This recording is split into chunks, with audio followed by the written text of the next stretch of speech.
What's going on? It's Kyle Henderson of BatmanInsider.com. It is, man, what day is it? I'm so swamped. It's Tuesday. It's Tuesday. My goodness. Tuesday, it's Fresno State week. We got soccer on the message boards.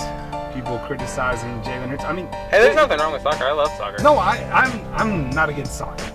I'm not an anti-soccer fan, but this is Tuscaloosa that we're in, so let's talk football.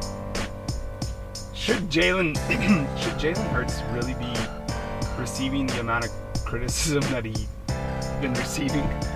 Should anyone on the team be receiving the amount of criticism that they're receiving? I mean, you just beat Florida State 24-7 by 17 points, by triple the amount of points that Florida State had. But it just seems like Alabama lost this game. No, in reality, Jalen Hurts, I think part of the frustration is that I think a lot of people were expecting Jalen Hurts to be spectacular or to be much more improved, and he did leave. He left you, if you were an Alabama fan, I think he left you wanting a lot more. 96 yards, a touchdown, 10 of 18 passes. That wasn't much. He didn't make any mistakes. He did everything he needed to get his team to win, which is kind of like what he did last season. But he wasn't that elite passer yet. Showed glimpses with the pass to Calvin Ridley. He had a nice pass to Jerry Jeudy that got waved off due to a penalty. So he showed glimpses here and there of something that could improve his downfield passing. But overall, I think Alabama fans were probably wanting a little bit more, and I think they probably will see that this week against the lesser competition in Fresno State. Before we dive into that, let's play the clip from Nick Saban talking about Jalen Hurts. This is from Monday's press conference. Well, I think there were times where he did a good job. He stepped up and made some really good throws, and there were other times where I think he instinctively maybe took off, a little sooner than we'd like. But we're going to review those things with him on the film. In fact, we already have, and hopefully we'll just get him to trust and believe in doing the things that he needs to do to technically execute the plays. Although I thought his overall performance for the first game was pretty good. I thought some of the issues in the passing game were not quarterback related totally. He had some protection issues that were mental errors, not necessarily physical errors, that created some negative plays. And when I talk about overall execution, that's one of the areas that I would be speaking of. All right, so Alabama is going into this game, #1 team in the country, #1 in the AP poll, #1 in the coaches poll, and it's not even close. I mean, what was it, the AP poll? They received 60 votes. Out of 61, I think, right? Yeah, I mean, so clear-cut #1, and they deserve it after beating #3. Who was the one person that did Ohio State? Who do you think it was? I don't know. Come on. You never want the target on your back. Well, I don't know. Was it Herbstreit? That'd be great if it was like I have no idea. Have to look at it. Yeah, we'd have to dive into it. We can. I mean, we just posted that on the message board. Right. Anyway, so Alabama going into this game, 43.5-point favorite over Fresno State. Talking with the team this week, it doesn't feel like they're playing Fresno State. It feels like they're playing another top-tier opponent, and I really respect that about Alabama, just the way that Nick Saban has these players dialed in. But what are the expectations going into this game against against Fresno State? Excuse me. I think there's a lot of expectations for, as we said, the offense to be better. I think people are definitely going to see both the offensive line and the passing game improve. Jalen Hurts was running a lot for his life Saturday, and I think now he's probably going to have more time. So once he has more time in the pocket, what is he going to do with it? I think that will be a big test, and I think that's what a lot of people want to see is, will he just tuck it and run, or will he, try to, go through his progressions and make passes and find open receivers. Alabama only completed a pass to one unique receiver in Calvin Ridley. No other receivers caught a pass. Jalen Hurts caught a pass, and none of the other receivers caught a pass. Henry Ruggs almost hauled in a touchdown catch. It That's hit true. His hands. That should have been a catch, yeah. And there was moments. But no tight ends were targeted. I mean, Jerry Jeudy, like you said earlier, did have a reception. It was called back because of a holding penalty. Big bad Lester Cotton. So I think a lot of the expectations are they want to see what Jalen can do in this game against Fresno State, and I you know, if Brian DeBoer wants to, you know, let it go, then I think he'll let it go. Where was Robert Foster? That's you know, and I wasn't paying attention. I need to go back and like look but you know, maybe he was out there. Maybe he was open, and you know, Jalen had to run. Didn't see him. You know, that kind of happened on a few plays where Alabama had some players open and Jalen was already tucking the ball and running, and you know couldn't see him on the field. But yeah, he had a very quiet game, and you know all the receivers except for Ridley had a really quiet game. As you know, Alabama lost 4 linebackers, 2 for the season. Terrell Lewis and Christian Miller out with season-ending injuries. You also have Rashaan Evans and Anthony Jennings. Do we have an update? Jennings posted last night on Twitter or this morning that he had surgery. So what does that mean? How long? Do we know how long Anthony Jennings is out? I don't know. Saban was very vague in how he addressed. He said both, significant, but then he said they weren't long term. And then he said they were questionable, and then he said they were day to day. Yeah. I would imagine both players to be out for a couple weeks. That's just an informed guess, I guess, at this point. So don't hold me to that. But I would imagine I wouldn't expect to see Rashaan Evans back in the next 2 weeks. And then was it Rashaan Evans was growing injury? He had a groin injury, and Anthony Jennings had an ankle injury, which is to have a surgery. What does that mean? You know, but. Yeah, that kind of took us by surprise a little bit that there was an ankle injury, that there was a surgery this morning. But that'd be something to monitor, I guess, heading forward. I don't expect both Evans and Jennings to be out for, you know, months, but I do expect them to be out for a couple weeks at least. How about the play of Sean Dion Hamilton? While we're talking about linebackers, balled out on Saturday night. Yeah, he's the SEC Defensive Player of the Week. 8 tackles, 3.5 for a loss, and a sack. You know, I think he's tired of people doubting him. You know, he was somebody that was left off of the SEC preseason All-American list, and people are, you know, I think he was asked yesterday, or Monday, if you're listening to the podcast, that whether or not he was surprised with his performance over the weekend, and he said no. And then he kind of paused. It was kind of a little bit awkward, but he said no. He basically said he worked his butt off, and that this is what he was expecting. And I think this is what he expects for the rest of the season as well. I think he expects to kind of be the leader of the linebacking group and really take charge, both, you know, on the field and off the field.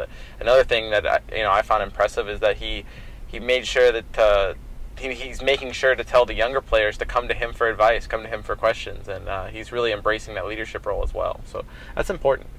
You're listening to the BamaInsider.com podcast. My name is Kyle Henderson. I'm with Tony Tsoukalas of BamaInsider.com, coming off a Week 1 victory. Alabama beating Florida State in the opener 24-7. We're outside the Malmore practice facility, just rapping about Alabama football, getting a feel for it. And I was really surprised on the message boards just after the game, because as we talked about earlier in the program, I mean, the expectations for this team, they're perfection. I mean, I couldn't believe how many threads on the message board. And don't get me wrong, I love the community, but I was just really surprised by how many posts there were about people really not being satisfied with Alabama football. I mean, with them being number 1, is the expectation for Alabama football perfection? Yeah, that's nothing new. I guess maybe, you know, it's new when you're coming from New Mexico State. Right. I was gonna say if you're new to here, but yeah, the expectation here is perfection. It's just I think sometimes, though, it is, you do have to take a step back and realize that this Florida State team wasn't a bunch of garbage. This Florida State team, I don't think they'll make the playoff now because they lost DeAndre Francois, but had they kept DeAndre Francois, I think this is a definite playoff team and somebody that Alabama could play again in the playoff. And who knows? I mean, you know, maybe they rally and maybe they can get by without Francois, and maybe Alabama does face them again. You don't know. Florida State's defense was that good. It was Alabama level good. Yeah, I thought, especially for that first half, I thought up front on the defensive line, Florida State's defensive line was outstanding. I think, was it Josh Sweat who really ate up Matt Womack? I mean, there was many times where Florida State was just simply getting a ton of pressure, bottling up Alabama. Derwin James was like 2 people. He was everywhere. He was. He was like Minkah Fitzpatrick. Just like Minkah Fitzpatrick would come downfield. The play of Fitzpatrick was really my first time really watching him in action, and I was really blown away with everything that he brought to the table. Let's talk about what Alabama did right from this game, or at least in our opinion. I felt that the play of Damian Harris, just like everyone has talked about this week, was I wouldn't say exceptional, but I'm really glad to see him deliver. I thought he looked explosive, especially on that first run of the game. 34-yard carry, he had a touchdown, he had a punt block. What do you think about Damian Harris? It seems like he entered the season almost with a chip on his shoulder. Yeah, he's another person that was left off of those preseason lists, and he actually, he mentioned that on, on social media, before too. As somebody that I think he knows that he's been overlooked, but he's somebody that didn't get a lot of the press, but he's probably Alabama's most complete back. I mean, from what he can do. I think you said that before the game, and he really displayed that. Blocking, receiving, running. Now he's somebody that they can use on special teams too. I mean, to be honest with you, I didn't even know that he was on special teams until this game. I had forgotten that he was on special teams, but he's another guy that... I love that he's playing on special teams, and not as like the punt returner, but he's up on the line blocking punt, and that's great coaching. And I think, Alabama having blocked a punt and a field goal, kudos to the special teams coach. That's Panunzio, right? Right. I mean, they must have studied that Florida State film for months and months, because they knew that they could get to the punter and to the field goal kicker. I mean, those were big turning points of the football game. So I think special teams was very impressive. I mean, Papanastas, would you say, were you impressed with him? I mean, 3 for 5. I mean, he got the job done. Well, no. Here's the thing. He made the ones that you absolutely have to make inside of 40 yards. You really can't go around missing field goals inside of 40 yards. But the 41, the 42-yard, he really should have been 5 for 5. Those are not hard field goals to make. I think I read somewhere on Twitter that the turf was hard to plant your foot on, and that could also affect the kicking game. So maybe that had something to do with it. But Alabama's going to have to show that it can make 40-plus yard field goals. They don't have to make high 40s, but you need to be able to make somewhat consistent between that 40 to 45 range, because that a lot of times is where games are won and lost. I mean, if it's a close game and you need to make a 40-yard field goal, I mean, you look at what's 41 minus 17. That's the 24-yard line. So if you drive down to the 24-yard line, you're kind of expecting to score, right? Special teams was good. J.K. Scott did his thing. 6 punts, 211 yards, I think. He had that 9-yard punt, which brought his average down to 35 yards, I think, overall. But there was a couple times where he punted, and honestly, the ball went as high as it could go in that stadium. And the hang time, I'm not kidding you, the hang time on one of his punts was like 5.5. Which is like, that's NFL. Yeah, well, I think he's an NFL punter next year. Absolutely. So. And who hasn't shanked a punt? I mean, the Florida State punter was like, I'll see your 9 and I'll hit you with 12 on the very next series. Yeah, that was weird. Yeah, that it was a mess for Florida State on special teams. So you're right. Yeah, I think Alabama definitely ate them up.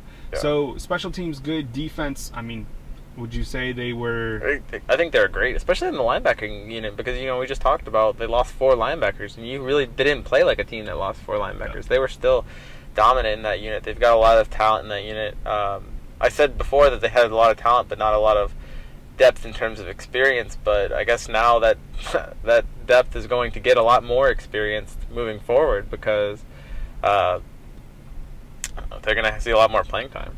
I thought the play of Minkah, as I mentioned earlier, was great, and then also Ronnie Harrison. I mean, you look at what he can do in terms of coverage, in terms of coming up and just laying the wood. I thought it was also nice for him to go on social media and tweet to DeAndre Francois and say it wasn't intentional. I think if you look at a still shot of that hit, it looks dirtier than it probably was. Yeah, but those are bang plays. Yeah, you I can't. mean, how many guys got injured? My goodness, I don't this think, first week of the season that are out.